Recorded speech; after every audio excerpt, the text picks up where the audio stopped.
Dios te bendiga. Quiero llevar un mensaje a tu corazón. Transformados a la imagen de Cristo.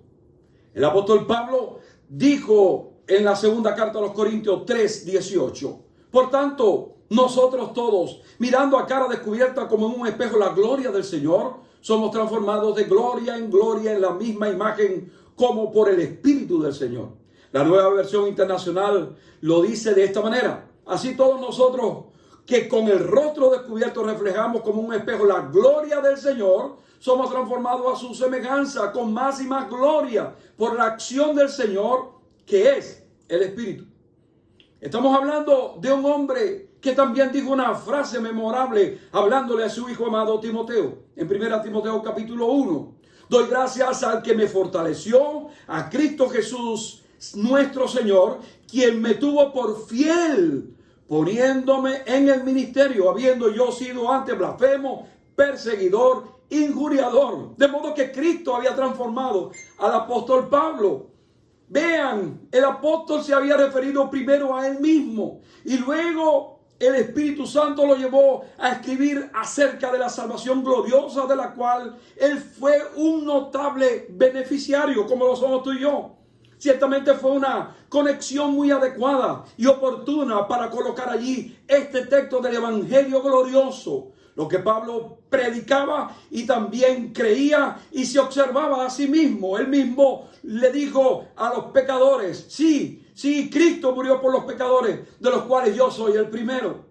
¿Cuál es la meta de la vida de Pablo?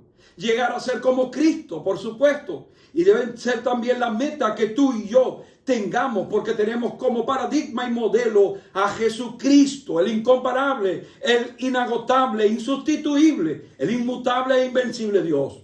Las dos cualidades distintivas del cristianismo son la resurrección de Cristo y la transformación del pecador. Esas son dos cualidades que cumplió el apóstol Pablo. Pablo decía: y si Cristo no resucitó, vana es entonces nuestra proclamación y vana también nuestra fe. El Cristo vivo es especialista en transformar radicalmente el corazón del hombre. El Evangelio tiene poder transformador para todos los hombres.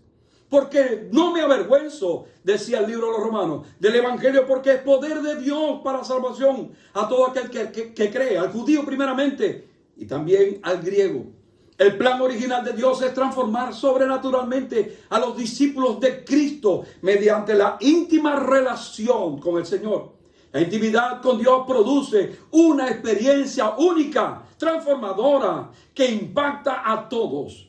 Ese fue el paso que empezaron a dar aquellos discípulos que andaban con Jesús. Ese fue el paso que empezaron a dar aquellos que caminaron con Jesús. Y es el paso que tú y yo tenemos que dar también. Hay 4 aspectos clave que evidencian esta transformación que sufrió este personaje de la Biblia. Y quiero compartir en esta mañana con ustedes. Lo primero es una experiencia que es para todos. Sí, la experiencia transformadora de Cristo es incomparable. Al entrar en el reino de Dios por medio de la obra redentora de Cristo, el creyente experimenta el impacto del Espíritu Santo en su mente, en su corazón, conforme a las promesas del nuevo pacto.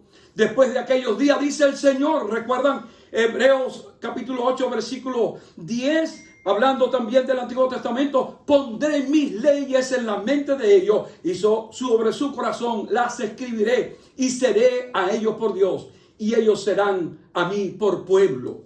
La transformación en Cristo es una experiencia también universal, una oferta para todos. La transformación es una experiencia al alcance de todas y cada una de las personas.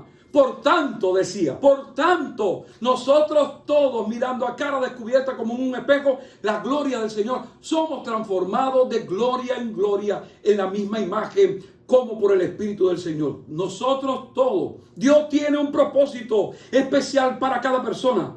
Dice la palabra que Dios no hace acepción de personas. ¿Qué diferencia los movimientos sociales del cristianismo? En los movimientos sociales, el centro es el hombre, buscando reglas, métodos, acuerdos, procedimientos. Pero en el cristianismo el centro es Cristo. Y no hace falta buscar nada más, sino dejar al Espíritu Santo que transforme nuestras vidas y nos haga semejante a Él. Lo segundo que quiero decirte es que una experiencia progresiva. Fíjense que este hombre empieza en su epistolario diciendo Pablo, apóstol de Jesucristo, y termina diciendo siervo o esclavo. ¿Y saben cómo termina el apóstol Pablo? Siendo un prisionero. Y en este proceso ocurre la regeneración. Se experimenta en el momento del nuevo nacimiento con Cristo. El Espíritu Santo imparte al creyente redimido la nueva y eterna obra del Maestro en nosotros, produciendo instantáneamente un cambio radical en la manera de pensar, en la manera de hablar, pero también en la manera de actuar.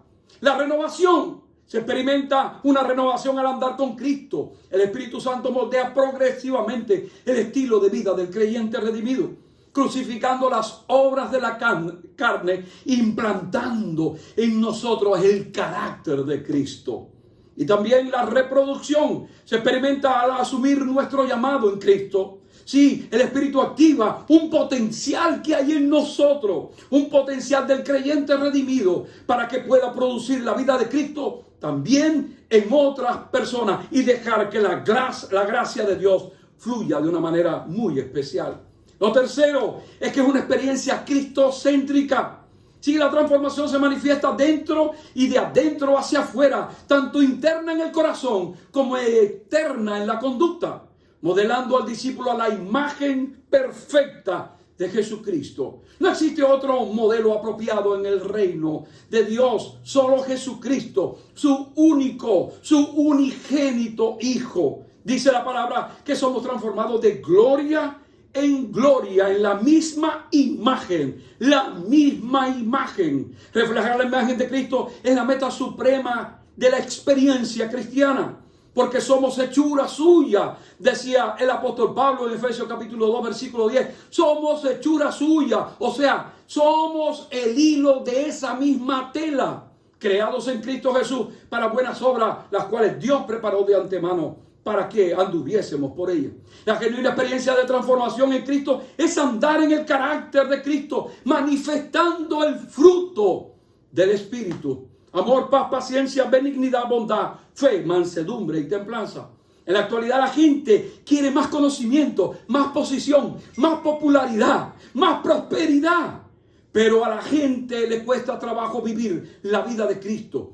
Y es comprensible, claro, porque no se puede vivir la vida de Cristo, sino que tenemos que vivir la vida que Cristo produce en nosotros. Es una experiencia sobrenatural y es lo último que quiero decirte. En el antiguo pacto la transformación era temporal. Ustedes ven cómo Moisés sufrió una transformación temporal y su cara resplandecía. Pero en el nuevo pacto la transformación es permanente. Amado, son dos agentes transformando. En el nuevo pacto es la palabra. Dice el apóstol, mirando en un espejo, mirando esa palabra. Y también transformado por el Espíritu Santo, quien es quien aplica esa palabra en nuestras vidas. Amado, mirando, dice, contemplando, no echando una pequeña mirada. No, bajo ningún concepto. Es la actividad no de un momento, sino es una de larga duración. Juan decía, y vimos su gloria, contemplamos su gloria, como la del unigénito del Padre, lleno de gracia y de verdad. Creo que cuando miramos, reflejamos en nosotros esa gloria de Dios, pero lo hacemos permanentemente. Amado, la persona que se encierra con Cristo tiene que ser transformada. La persona que haya Cristo tiene que ser irremisiblemente transformada. La persona que tiene a Cristo tiene obligatoriamente que reflejar a Cristo en su vida. Creo que tenemos que llegar a esa convicción antes de que hagamos alguna otra cosa. Tenemos que contemplar el rostro de Jesús. Amado, ¿sabías que si no salen bien las cosas muchas veces, y no salen bien las cosas porque quizá nos enfocamos en muchas cosas, nos enfocamos en tantas cosas? Pero amado, cuando miramos el rostro del Señor, fijamente, entonces nuestra vida será transformada, será cambiada, nuestra vida será diferente. Cuando tú ves a alguien envenenado, malhumorado, con dificultades en su carácter, tienes que decir, ese o esa tiene la cara apartada de Jesús, tiene la mirada extraviada, pero no la tiene en Cristo. El cristianismo no es una religión tradicionalista, sino una experiencia sobrenatural. La transformación es una experiencia que solo puede suceder por una intervención divina, porque el reino de Dios no consiste en palabras, sino en manifestación de poder. Amado, oh mi amado, no es lo que tú digas que haces tú, sino lo que Dios hace a través de ti. En cualquier época, prepandémica, postpandémica, la transformación en Cristo fue, es y será la única solución para el hombre. Así que, mis amados, anhelemos esa transformación, porque en ella veremos reflejada la gloria del Señor. Dios te bendiga, Dios te guarde.